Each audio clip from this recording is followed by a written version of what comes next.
But a few had a different take. Democratic Colorado Governor Jared Polis quickly posted on X that he was excited and looked forward to partnering with him.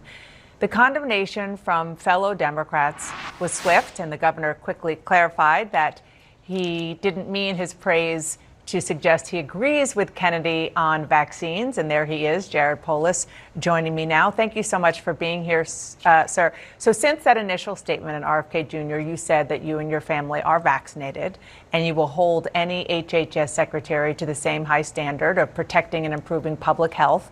And you hope RFK Jr. can separate his, quote, incorrect personal beliefs from the work he does on chronic disease. What makes you think he would do that? Well, look, like any American, I respect whatever decisions he personally makes. I think he said he's partially vaccinated or received some, but not all the vaccines. But what I think, I'm always was raised in a way where I try to look at the glasses half full. Last time Donald Trump was president, he appointed a pharmaceutical lobbyist in charge of that agency, Alex Azar. We were able to make no progress on prescription drug affordability, on improving health, on reducing chronic disease.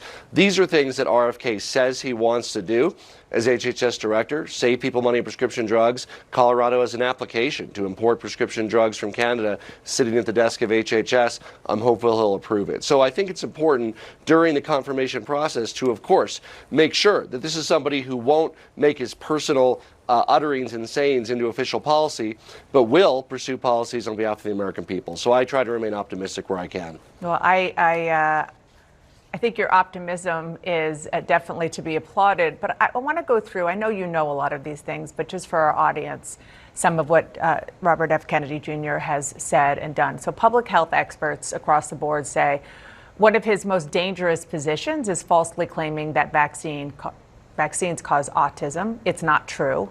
Rigorous peer-reviewed studies, including some that analyzed more than 1 million children, have shown there's no link between autism and vaccines. He's claimed there's evidence the 1918 influenza pandemic was vaccine-induced. That is not true. He suggests HIV is not the cause of AIDS. That is not true. He said COVID-19 was targeted to attack Caucasians and Black people, and that Ashkenazi Jews and Chinese people are most immune. That is also not true. I'm an Ashkenazi Jew, and I got COVID. I get that you believe, sir, that RFK Jr. does make important points on the negative impact of pesticides, terrible. Processed foods, horrible. Some of the ag policies in the United States, I totally get it. But can you just explain why that outweighs just some of what I listed about the misinformation that has real-life consequences if he would be in charge of HHS?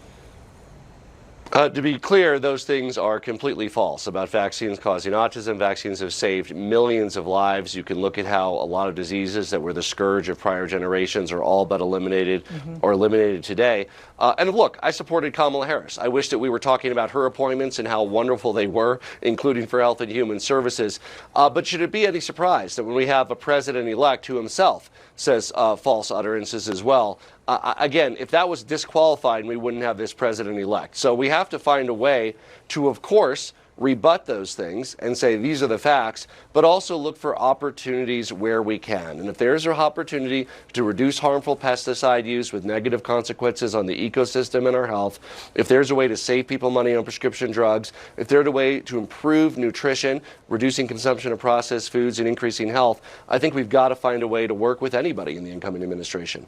And just on vaccines, I mean, in your home state, because of some of the rhetoric that we've heard from RFK Jr. and people like him, you've seen a decrease in vaccinations in the 2023-24 school year. 92.1% of the students were vaccinated. Among kindergartners, it fell to 90.1%. It sounds like a lot, but it's certainly going down. Are you concerned about that? You know, our goal and what the science advises is we want to keep it north of 90% to establish kind of herd immunity, reducing transmission. Parents who make what I consider to be an ill-informed decision, it is their decision not to vaccinate their child, are of course putting their child at greater risk. So again, I encourage everybody to look at the data. It's not something that people should do at the point of a gun. It's something people should do because it helps save the lives of those that they love the most.